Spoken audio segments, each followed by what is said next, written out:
I lost everything that made me love my job through Midjourney. The rise of website builders like Wix, Squarespace, and Shopify has drastically changed the web design and development industry. As a co-founder and lead developer of a small design development team, I loved my job and was passionate about creating beautiful and functional websites. However, as more and more clients turned to these DIY platforms, I found it increasingly difficult to justify higher prices.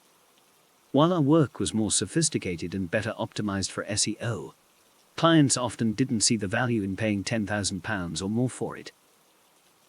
Ultimately, I realized that our trade had become commoditized, and I made the difficult decision to sell the business and move on.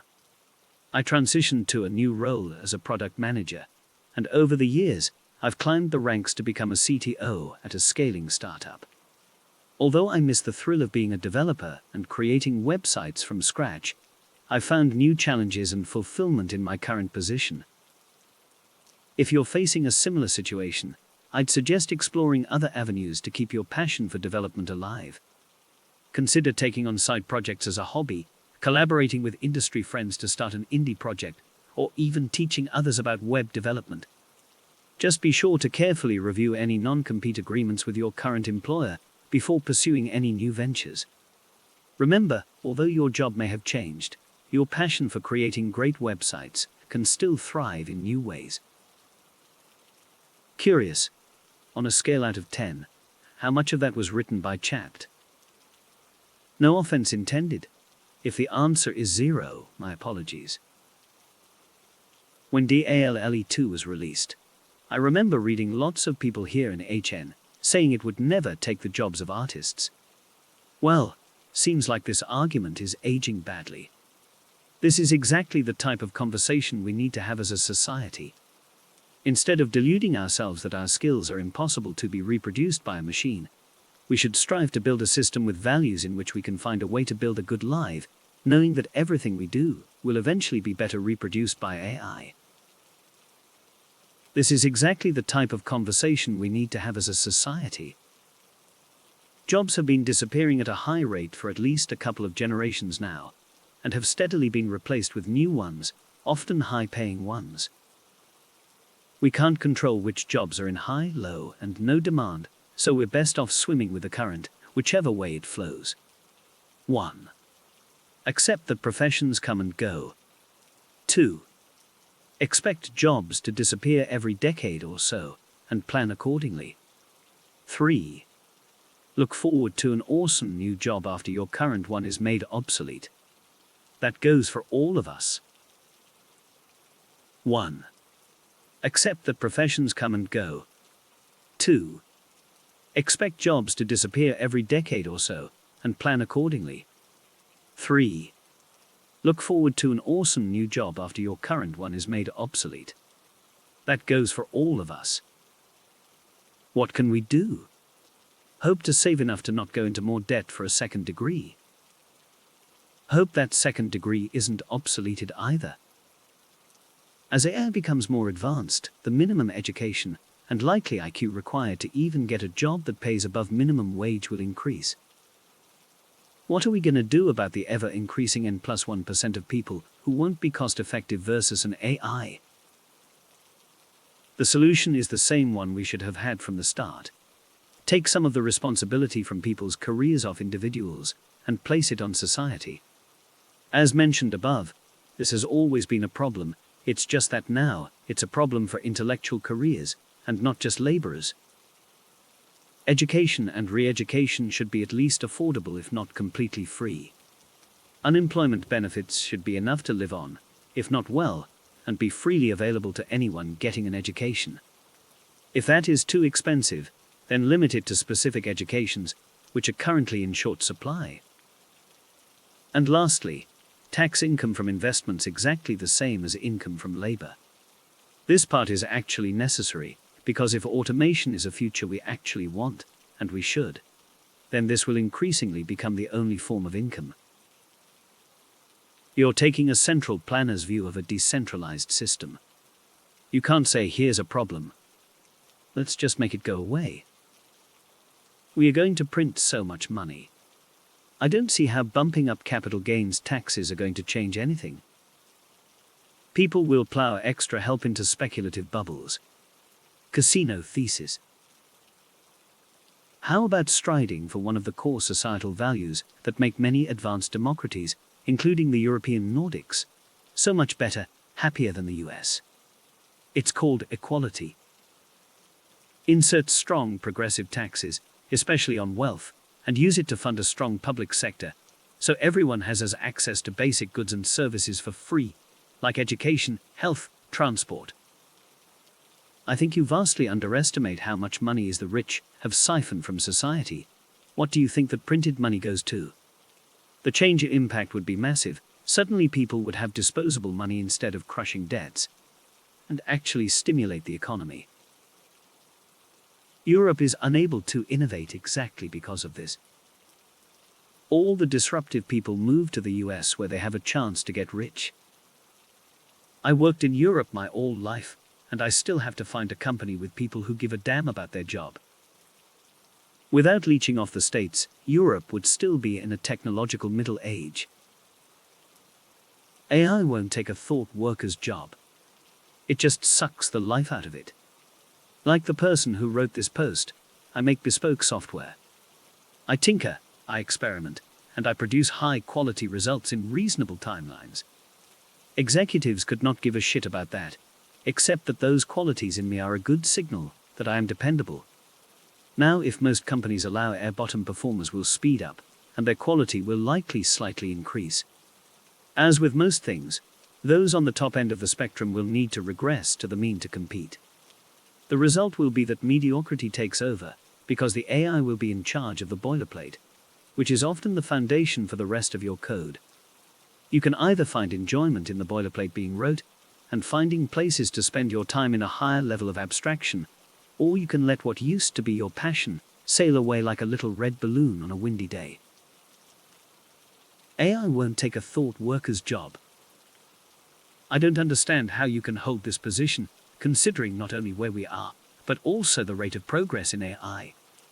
It has been taking thought workers' job, and it will increasingly do so in the future, until the surplus cognitive workers offer is just so minimal that it's not worth to automate it.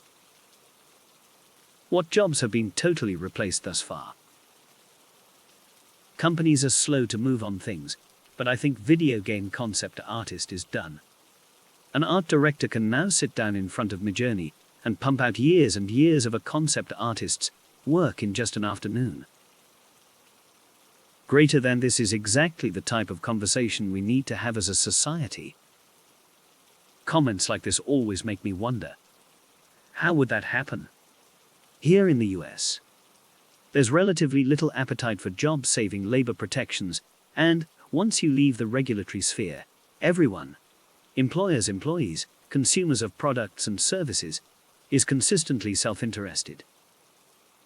Not saying that sort of societal conversation is impossible, just saying I don't have the imagination to see how it could happen with actionable results in the 2023 version of the US. It didn't take ops' job though. It gave them another tool that produces better output, but which they don't happen to like, in contrast to their colleague who doesn't have issues with it. It didn't take the job in the sense that the op is still employed. It changed the job into something that barely resembles what the op was hired to do. It's not quite constructive dismissal, but many people choose fields for reasons of maximizing income. It's hard to stay motivated doing something you hate, especially when a week ago your job had you doing something you love. And that says nothing about the ops' ethical quandary about IP laundering. I might be too cynical, but given the reported productivity gains, it's quite possible the company decides they can do with a single artist. Or if less skilled artists can generate similar results with suitable AI prompts, it'll probably drive wages down, making the op expendable. I'd imagine at the very least it sets a ceiling on advancement. This very well sums up the anxiety I have about how this is going to affect programming. That any creativity and understanding will be sucked out and replaced with prompt engineering. I still think you will have to be a good developer to understand if the solution you get is good, but is that even going to matter when you can just ask again and try again? I think there will be lots of code bases that no one really understands, but that it won't matter much. All of this is powered by work done by real programmers who are not getting a dime for their effort. That just seems completely unfair to me, and even more so when already insanely rich corporations like Ms. only stand to gain from it. I'm not sure I want to be part of it, to be honest. It feels dirty and wrong, as it works now. Laws might be able to change that, but with a whole industry of giant corporations ready to fight any such laws, I'm not optimistic. Some people say there isn't enough empathy to go around for those creatives that are seeing their jobs either endangered or automated to a degree they've become sweatshop janitors with little prospects to be anything else. I wonder if that sort of empathy was so plentiful when the automation was shredding the prospects of farmers, miners, truckers and other blue-collar workers. Make no mistake, generative AI is going to affect the creative work market massively over the next few years. People will need to keep adapting, and perhaps some humility would be in order when somebody else is going through hardship, as the market for his or her work profile is in distraits. I saw AI as a tool like Photoshop, and for that reason wasn't buying all this anxiety. I still see it as a tool, but this post has changed my entire perception of the issue. It's not that a new tool will replace you. It's that a new tool might be too compelling to avoid, but be boring and miserable to work with, and suck the joy out of your craft. There were no doubt quite a few nail makers pre-industrial revolution that took pride in making consistent quality nails. That work was utterly and completely obliterated by the Industrial Revolution. There may be a few remaining nail makers, producing nails with an extremely niche design, but not many. So goes those jobs are a lifetime as well. What's the solution when so much knowledge work is upended at once? When manufacturing jobs were lost, we callously told people to go to college to learn it. Whether it's art, code, marketing, or other applied knowledge work, there's a mad dash to reshape all of those. And the sales pitch isn't that it's going to let us work less and equitably reap the rewards of productivity. Well, I suppose if you lose your job, you get to work less. It's that as a business you can do more with less to increase profitability. Quality might take a hit, but there's an inflection point for that. If sales drop but you reduce your labor costs enough, you still come out ahead. What field are all of these nail makers supposed to switch to this time? These AI systems will sound the death knell for the creative culture of openness and sharing that emerged during the Web 1.0 era, with the Creative Commons and OSI-approved licenses and sites like DeviantArt, Newgrounds and SourceForge, and which still exists today, albeit in a less idealistic form. Once people realize that by putting something, even just a blog post, out for public consumption, especially if done so under a permissive share-alike license, they're helping to train an AI that will eventually compete with them for their job. They will not only be less inclined to share it, under a permissive license or not, but be less inclined to produce it at all. From all I have learned about chapped coding copilots, this is going to be bleak. Similar art styles. No sudden surprises. Eerily familiar characters. I don't like the look of this. More reason to cherish hand-drawn, hand-animated, unique works though. The lack of empathy the HN community has really shines through in many of these replies. There were no doubt quite a few nail makers pre-industrial revolution that took pride in making consistent quality nails. And nothing of value have been lost. Lol at the reply a couple posts down, where Op admits they work at a mobile shovelware sweatshop. Yesterday I visited an old but still reasonably healthy man who has been living in Thailand for 40 years now, maybe longer. Reasonably healthy as in, he doesn't need to visit hospital or use medicine, but his power is now waning a bit due to age. A man originally from Switzerland. 88 years old now. When he arrived in Thailand, he bought a nice plot of land and made a quite beautiful garden there, with many fruits and vegetables and trees. Also many salas spread throughout the 8,000 square meters terrain. And chickens, dogs, cats walking around and about. The man has had quite an adventurous life in the past, back when the world was more adventurous as well, perhaps. Anyway, the man is content as tending to his plants, and reading and writing in one of the salas that he uses as a kind of outdoor office. In the past he also used to paint, but he is not able to do this anymore. Maybe we'd all be happier with just a nice plot of land, and some plants to tend to, and perhaps some hobbies to keep us busy. And maybe it would keep us healthier, both mentally as well as physically as well. We've created a society where there are such things as jobs, and unless you're rich, you need a job to support yourself and maybe a family. I think this model of society worked reasonably well for a while, but with AI we're coming to the end of that era. In the next era we'll probably live like aristocrats, but instead of the work being done by servants, it'll be done by AI. Back to the case of the 3D artist, in this new era, she won't need to have a job to support herself, and she will have the freedom to create her art as she wishes. Flagged. People are already generating entire apps with AI in minutes. Software engineering as a profession is finished. We are all now slaves to Roko's basilisk. Can you share examples of this? I've been doing some searching on my own because I find this stuff interesting, and I haven't seen evidence that current versions of AI tools are capable of helping generate entire apps in minutes, at least non-trivial ones. I keep seeing some real dramatic premonitions about AI, and I'd love to see something to back them up. Even the original post, I'm having trouble understanding. I know Stable Diffusion can create some amazing images, but I don't see how it's being used to create sprite assets for games. You typically need the same character from different angles.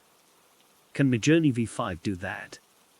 The op talks about being a 3D artist.